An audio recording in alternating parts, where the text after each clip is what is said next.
사랑하는 여러분, 우리 2025년이라는 이 격동의 시간을 믿음으로 살아내시고 2026년 여기까지 오셨습니다. 너무나 수고 많으셨습니다. 어느덧 2026년 1월이 되었죠. 우리는 지난주만 하더라도 지난주 우리는 2025년을 마무리하며 희망찬 2026년이라는 이 새로운 문턱에서 그 시작을 준비하고 있었죠. 이 해가 바뀌는 시점은 마치 이스라엘 백성이 서 있었던 이 모압 평지와 같습니다. 오늘 우리가 펼쳐든 이 신명기 8장은 모세의 유언과도 같은 이 고별 설교예요. 하나님은 전능하신 손에 이끌려 애굽으로 나온 지 어느덧 40년. 이제 모세와 이스라엘 백성의 눈앞에는 요단강 넘어 꿈에 그리던 이 약속의 땅 가나안이 펼쳐지고 있었습니다. 사람들의 마음은 얼마나 급했을까요? 40년 동안이나 지긋지긋했던 이 광야의 먼지를 털어버리고 오직 눈앞의 화려한 미래, 저 풍요로운 땅으로 빨리 뛰어들고 싶었을 겁니다. 지나간 것은 지나간 대로 다 의미가 있다고 하죠.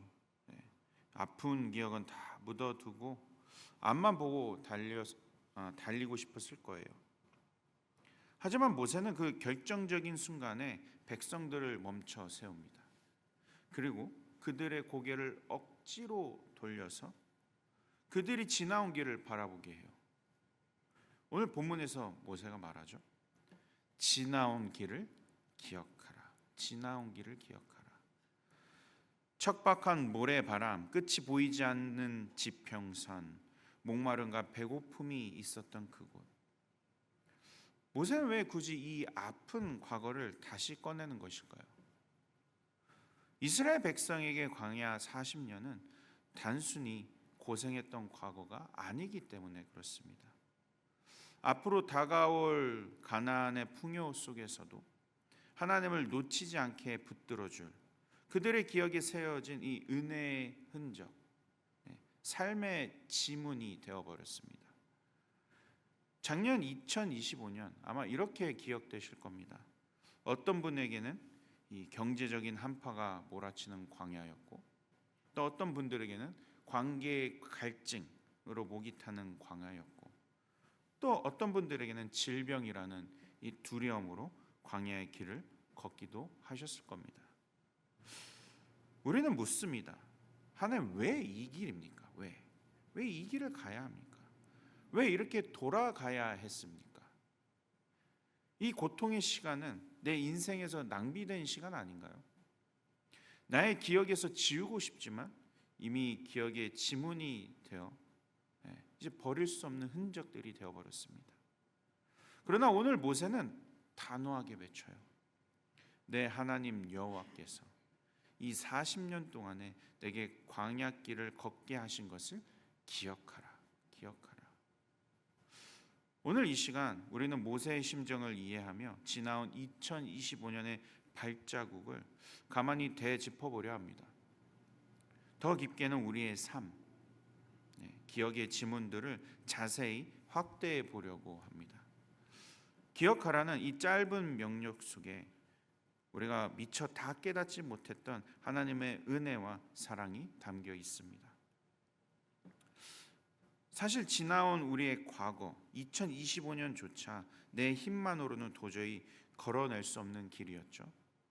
막막함에 주저앉고 싶을 때가 얼마나 많았습니까?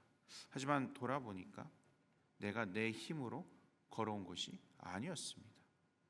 하나님께서 힘겨워하는 나의 손을 잡고 때로는 지친 나를 업고 이 거친 광야를 억지라도 걷게 하신 것이었습니다. 하지만 가만히 생각해 보면 척박하고 외로웠던 광야가 사실은 하나님이 우리를 가장 가까이에서 돌보셨던 사랑의 품이었어요.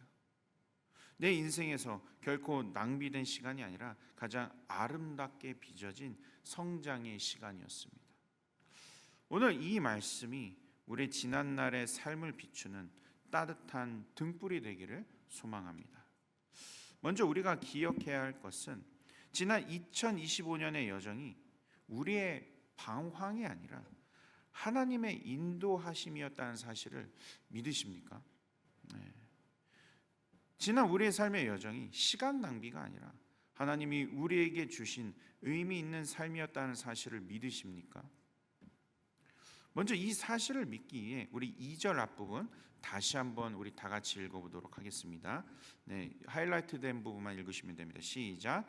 내 하나님 여호와께서 이 40년 동안에 내게 광야길을 걷게 하신 것을 기억하라.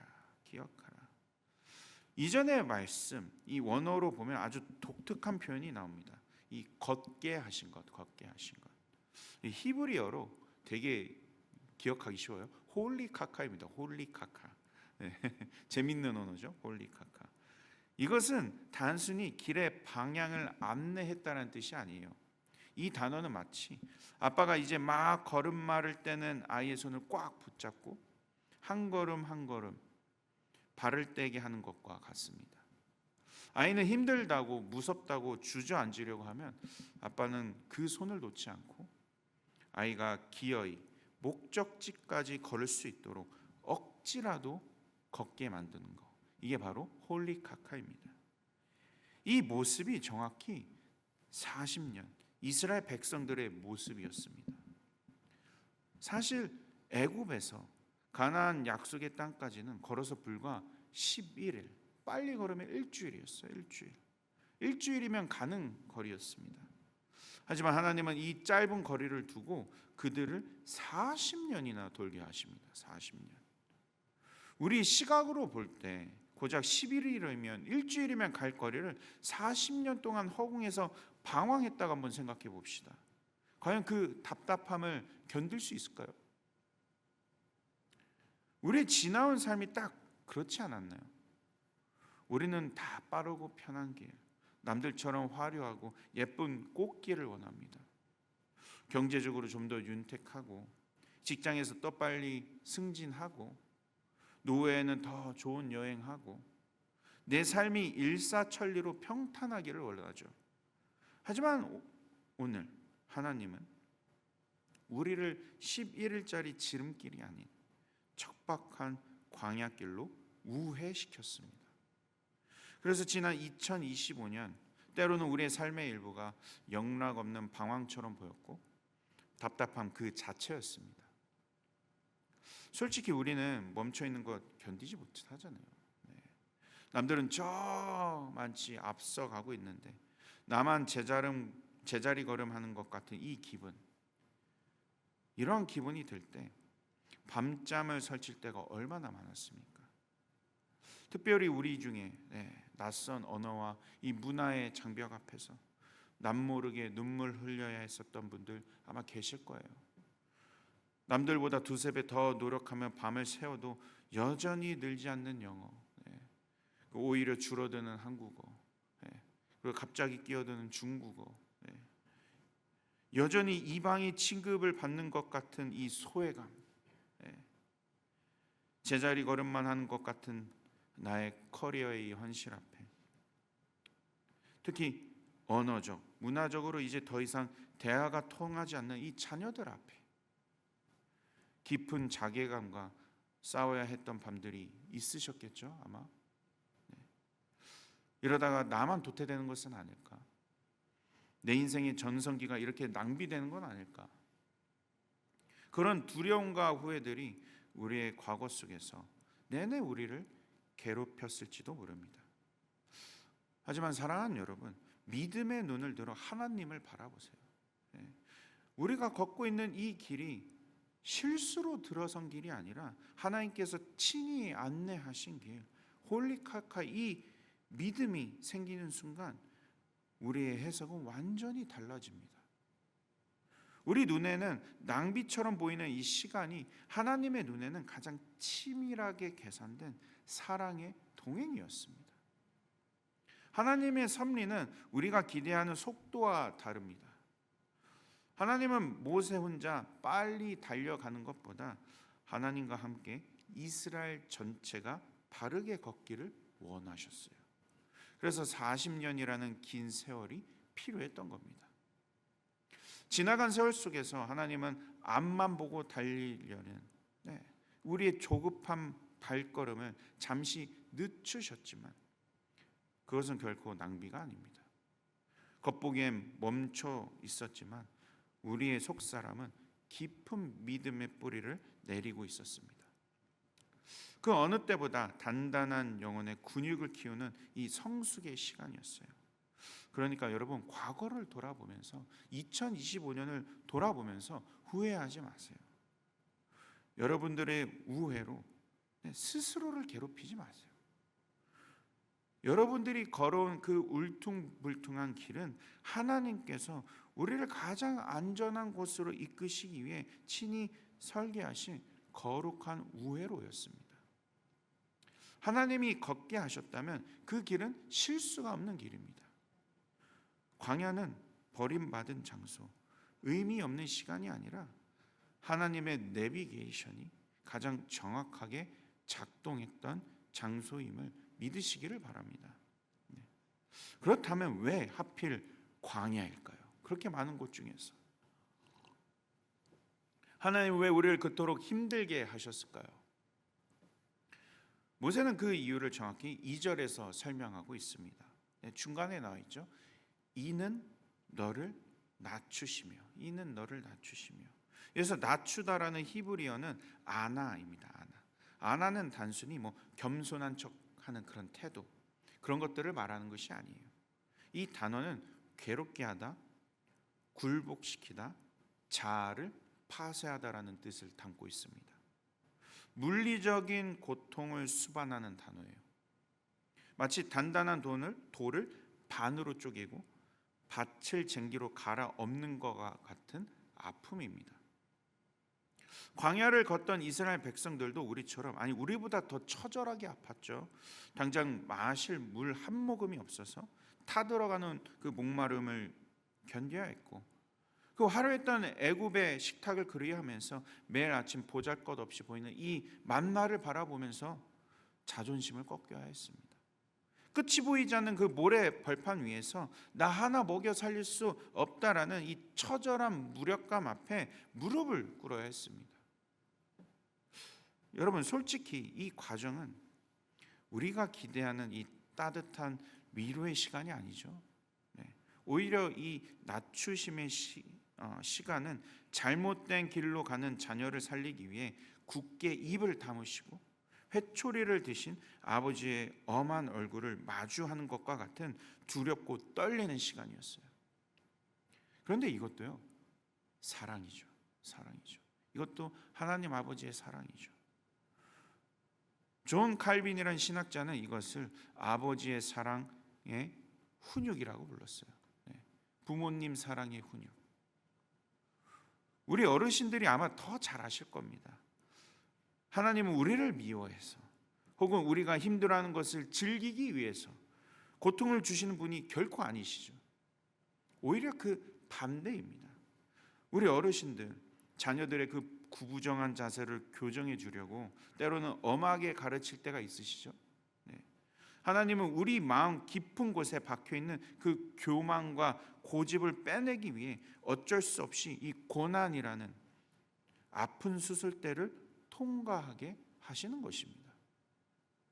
하나님의 본심은 우리를 아프게 하려는 것이 아니라 우리를 바르게 살리려고 하시는 거예요. 현대 복음주의 설교가 팀 켈러 얼마 전에 돌아가셨지만 아주 탁월한 비유를 드셨어요. 빵이 되기 위해서는 반죽이 오븐에 들어가는 과정이 필요하다고 합니다. 뜨거운 열길 속에 들어가야 반죽은 부풀어 오르고 맛있는 빵이 된대요. 지난 과거의 시련은 우리를 망하게 하는 불이 아니라 우리를 먹기 좋은 빵으로 빚어내는 성숙의 시간이었습니다. 그런데 여러분, 가만히 생각해 보면 꼭 이런 시간이 필요할까? 근데 우리 교만이 때로는 얼마나 교묘합니까? 평안할 때는 절대 그 모습을 나타내지 않아요.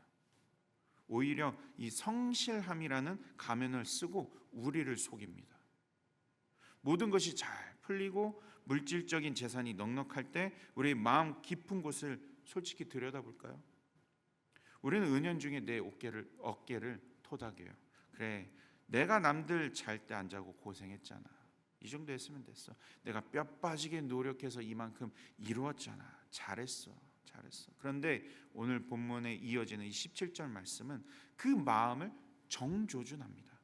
우리 신명기 8장 17절 다 같이 한번 읽어볼까요? 시작. 그러나 내가 마음에 이르기를 내 능력과 내 손의 힘으로 내가 이 재물을 얻었다 말할 것이라. 아멘. 내 능력으로 했다. 바로 그 생각이 하나님을 잊게 만드는 가장 무서운 교만입니다. 하나님은 사랑하는 자녀가 자기 힘만 믿고 살다가 영원히 하나님을 떠난 것을 볼 수 없으셨어요. 그래서 때로는 경제적인 결핍을 경험하게 하시고 때로는 상황의 막힘을 통해 우리의 힘을 빼셨어요. 하나님 없이는 단 한순간도 호흡할 수 없는 연약한 존재임을 알게 하신 것이죠.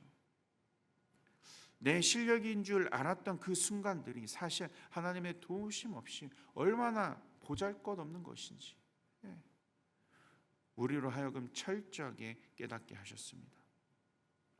저도 한때 참 목회자가 열정 있고 실력이 있으면 부흥을 일으킬 수 있다라고, 그리고 성도님들을 변화시킬 수 있다고 착각했었어요. 하지만 하나님께서 저의 감추어진 교만을 들춰냈을 때 저도 주님 없이 얼마나 비참한 존재인지 아주 뼈저리게 깨닫게 됐습니다. 저의 실패를 마주한 순간 그 자리에서 비로소 알게 된 거예요.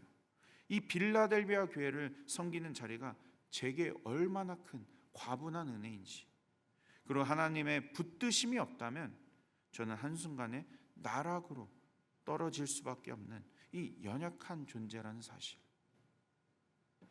하지만 여러분, 우리가 그동안 지난해 겪었던 낮아짐은 실패가 아닙니다. 실패가 아니에요. 정말 하나님의 은혜가 충만하신 분들은 아실 거예요. 교만도 은혜의 성봉이 됩니다. 교만도 은혜의 성봉이 돼요. 교만에서 넘어짐으로 하나님의 위대하심을 순간적으로 경험하게 됩니다. 거만한 마음도 신앙의 그 성장의 앞잡이가 되더라고요. 넘어지고 하나님을 딱 아는 순간 하나님이 얼마나 위대한지 깨닫게 되는 거예요. 그리고 앞으로 2026년에도 또다시 낮아진다면 우리는 결코 실패하지 않을 것입니다. 그것은 하나님이 우리를 더 크게 쓰시기 위한 우리 안에 숨어있던 내 자랑을 닦아내신 거룩한 청소의 시간이 될 거예요. 그런데 이 거룩한 청소의 시간, 하나님 우리의 마음을 이렇게 청소하실 때 우리가 꼭 기억해야 할 것이 있습니다. 청소할 구석을 내가 정하면 안 된다라는 거예요. 청소할 구석을 내가 정하는 것도 교만입니다. 우리는 보통 남들에게 보이는 곳, 내가 부끄럽지 않은 그 성까지만 이렇게 닦아내려고 합니다. 하지만 하나님의 생각은 달라요. 오늘 선포되는 말씀의 빛을 통해 우리가 꽁꽁 숨겨두려고 절대 건드리지 않으려 했던 그 자존심의 그 밑바닥, 그 깊은 내면의 방을 비추십니다. 사실 솔직히 인정하셨으면 좋겠어요. 누가 되었던지 간에 고난과 역경으로 하나님의 훈육으로 우리를 낮아지게 하는 방식은 참 받아들이기 힘듭니다. 그 엄격한 유교 사상을 지내온 이 대한민국 국민이라 할지라도요, 성경에서 그 이스라엘 백성들을 통하여 우리에게 보여주신 그 훈육 방식은 우리는 아직까지 받아들일 수 없습니다. 우리는 이렇게 배웠어요. 낮아짐은 곧 패배자의 길이고 뒤처짐은 곧 실패자의 길이다. 하지만 여러분, 믿음의 눈으로 바라보십시오. 믿음의 눈으로. 하나님께서 말씀으로 우리의 아픈 곳을 찌르시고 낮추실 때 오히려 그 과정이 여러분들에게, 그 저에게 지금 가장 필요한 성장이 무엇인지를 보게 될 것입니다. 이 과정이 믿음의 연단, 거룩한 기쁨이 되기를 소망합니다. 네. 하나님의 훈육, 낮아짐은요, 나를 무너뜨리는 과정이 아니라 믿음의 뿌리가 더 깊어지는 성장의 과정이 될 것입니다. 여러분, 때 묻은 그 그릇, 네. 설거지 많이 하신 분들은 아실 겁니다. 거칠게 닦아내야 되죠. 그릇 설거지할 때. 그 그릇을 깨기 위해서 거칠게 닦는 게 아니잖아요. 다음에 귀한 음식을 담기 위해서 거칠게 닦아내는 거 아닙니까? 아주 중요한 과정이잖아요. 혹시 과거에 이런 기억이 떠오르신다면 나를 낮추신 하나님께 오히려 감사드립시다. 2026년 하나님의 영광을 담기 위해 준비되었음을, 그것을 깨닫는 이 신비한 회복의 기쁨을 누리시는 저와 여러분들이 되시기를 간절히 축원드립니다. 그리고 사랑하는 여러분, 오늘 본문 마지막 부분, 이렇게 하나님께서 우리를 광야로 이끄시고 낮추시는 것까지, 여기서 끝나면 좋은데 마지막으로 하신 작업이 하나 더 있습니다. 2절 마지막 부분에 나와 있죠. 우리 다 같이 한번 읽어볼까요? 시작. 너를 시험하사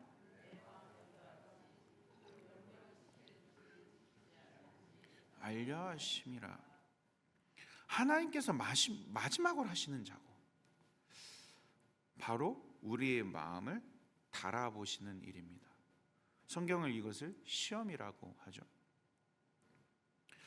그런데 어떤 분들은 이렇게 생각하실 수도 있어요. 하나님 다 하시면서, 다 알잖아요. 우리의 그 생각까지 세포 구석까지 다 아시잖아요. 왜 굳이 우리를 시험하십니까? 맞아요. 하나님 다 아세요. 그런데 문제는 내가 내 자신을 모른다라는 것입니다. 평온한 항구에 있을 때는 누구나 훌륭한 선장처럼 보여요. 모든 것이 넉넉하고 건강할 때는 누구나 믿음 좋은 성도처럼 보입니다. 마치 이스라엘 백성들이 홍해를 건너는 직후에는 하나님을 찬양하는 훌륭한 성도였어요. 하지만 광야에서 물이 마르고 배고프자 금세 원망을 쏟아냈던 이스라엘 백성들, 그 위기가 그들의 믿음 현주소를 적나라하게 보여주었습니다. 어쩌면 우리 과거 속에서 2025년이라는 폭풍 속에서 우리의 삶의 현실적인 공급이 끊어졌을 때 우리의 진짜 실력이 드러납니다. 솔직히 고백해 볼까요, 여러분? 돈이 없어도 하나님을 예배할 수 있나요? 무너진 관계 속에서 하나님을 찬양할 수 있습니까? 내 계획 다 무너져도 하나님의 선하심을 신뢰할 수 있습니까? 이 질문 앞에서 이스라엘 백성들은 넘어졌고 불평했고 원망했습니다. 두려움, 불평, 남탓, 그리고 하나님을 향한 의심. 평소에는 믿음이라는 포장지에 잘 쌓여 있어서 우리 내면의 그 불신앙의 찌꺼기들이 잘 보이지 않잖아요. 하지만 고난의 열기를 받자마자 수면 위로 적나라하게 떠오릅니다. 우리 지난 과거 2025년을 보면 우리의 민낯을 보았습니다. 그런데 여러분, 바로 이 지점이 중요합니다. 하나님께서 나의 이 부끄러운 민낯을 드러내신 이유가 무엇일까? 너 이거밖에 안 되는구나, 탈락이다, 이렇게 내치기 위함일까요? 절대로 아니죠. 치료하시기 위함입니다. 회복시키기 위함입니다. 성장하게 하기 위함입니다. 의사가 환자의 환부를 도려내기 위해 상처를 드러내듯 하나님은 우리의 깊은 곳에 숨어 우리를 병들게 만드는 그 세상에 대한 미련, 헛된 우상을 수술대 위에 올려놓으신 거예요. 사랑하는 아들아, 사랑하는 내 딸아, 이것 봐라. 너의 마음속에 하나님이 아닌 다른 것이 주인이 되어 있잖니. 내가 이거를 회복시켜야 되겠다. 이 수술의 과정이 바로 사람이 떡으로만 사는 것이 아닌 하나님의 말씀으로 살아가게 만드는 과정이었습니다. 세상은 우리에게 끊임없이 속삭입니다. 떡이 생명이지. 돈이 있어야 살지. 스펙이 있어야지 다음에 더 출세할 수 있어. 하지만 하나님은 광야에서 그 떡을 치우셨어요. 농사도 지을 수도 없고 마트도 갈 수 없고 그 절박한 상황 속에서 코스코라도 좀 남겨놓으시지. 다 아무것도 없고 우리를 밀어넣으셨어요. 그런데 우리는 그러면 죽는 줄 알았습니다. 떡이 없으면 인생이 끝나는 줄 알았어요. 근데 여러분, 우리 주변에 한번 둘러보세요. 혹시 여러분들 중에 주변에서 굶어 죽으신 분 보셨나요? 망해서 끝나신 분 계신가요? 아니잖아요. 우리 지금 잘 살아 있잖아요. 우리가 불평하며 원망하던 그 순간에도 하나님은 우리를 하나님의 자녀로서 포기하지 않으셨습니다. 오히려 거룩한 회복만 있을 뿐이잖아요. 매일 아침 성실하게 하늘 문을 여시고 만나를 내려주셨습니다. 우리가 떡이 없다고 투정할 때 하나님은 내가 너의 생명이다 라고 말씀하시며 우리 입에 밥을 떠 먹여주셨습니다. 이 말씀이 얼마나 눈물겨운 하나님의 사랑인지 모릅니다. 4절에 하나님이 이렇게 선포하세요. 4절에 우리 다 같이 한번 읽어볼까요? 시작. 이 40년 동안에 내 의복이 해지지 아니하였고 내 발이 부르트지 아니하였느니라. 네, 40년 동안에 내 의복이 헤어지지 아니하였고 내 발이 부르트지 아니하였나이다. 와, 네. 이것은 홍해가 갈라지는 것 같은 이 화려한 기적이 아닙니다. 아무도 눈치채지 못한 침묵의 기적이죠. 우리가 광야길을 걸으며 힘들다 못 살겠다 아우성칠 때 하나님은 보이지 않는 곳에서 우리의 낡은 옷이 있다면 꿰매고 또 꿰매고 계셨습니다. 아니 오히려 더 새로운 것을 부어주셨죠. 우리의 발이 부르터서 주저앉지 않도록 거친 돌부리로부터 우리의 발을 감싸주고 계셨습니다. 때로 넘어져도 오히려 우리를 업고 가셨죠. 부모가 자식의 낡은 신발을 보며 가슴 아파하듯 부모가 실패를 경험한 자녀를 보며 함께 가슴 아파하듯 하나님은 내가 태어나면서부터 현재에 이르도록 내내 우리의 삶을 그토록 세밀하게 살피고 계셨던 것입니다. 내가 한숨 쉬며 잠들었던 그 밤에도 하나님은 주무시지 않고 내 인생을 지키셨습니다. 이 사실은 우리에게 무엇을 증명해 주고 있습니까? 내 성공이 나를 살린 게 아니구나. 나의 힘이 나를 지탱한 게 아니구나. 하나님 입에서 나오는 약속의 말씀이 그분의 포기하지 않으시는 은혜가 나를 여기까지 살게 했구나. 이 깨달음이야말로 지난 삶의 시험을 통해 얻을 수 있는 가장 위대한 고백이 될 줄로 믿습니다. 하나님은 우리의 불신앙을 드러내어 우리를 부끄럽게 하신 것이 아니라 오히려 떡보다 더 귀한 하나님의 말씀을 우리에게 선물로 주신 것입니다. 사랑하는 여러분, 하나님께서 우리를 이 거친 광야길로 걷게 하신 이유는 단 하나입니다. 모든 조건이 다 사라지고 손에 쥔 것이 아무것도 없을 때 과연 내 마음이 어디를 향하고 있었는지, 그래도 여전히 하나님 한 분만으로 만족할 수 있는지, 우리의 마음의 진짜 주인을 확인하고 싶으셨기 때문입니다. 이제 말씀을 맺겠습니다. 사랑하는 여러분, 신명기 8장 16절 거기에 광야 40년의 목적을 한 문장으로 요약하고 있죠. 우리 한번 다 같이 읽어볼까요? 신명기 8장 16절 다 같이 읽어보도록 하겠습니다. 시작. 내 조상들도 알지 못하던 만나를 광야에서 내게 먹게 하셨나니 이는 다 너를 낮추시며 너를 시험하사 마침내 내게 복을 주려 하심이었느니라. 아멘, 아멘, 아멘. 여기서 마침내라는 단어에 한번 집중해 봅시다. 과정은 아팠어요. 과정은 눈물이 났습니다. 과정은 낮아짐이었습니다. 그러나 하나님의 결론은 언제나 복이었습니다. 하나님은 우리에게 재앙을 주려고 하신 분이 아니라 미래와 희망을 주시는 분이기 때문에 우리는 언제나 복을 기억할 수밖에 없죠. 이제 우리는 2026년이라는 가나안에 들어섰습니다. 두려움 반 기대 반으로 서 있는 우리에게 모세는 이 기억하라라고 명합니다. 과거의 고난을 잊어버리면 미래의 풍요는 독이 됩니다.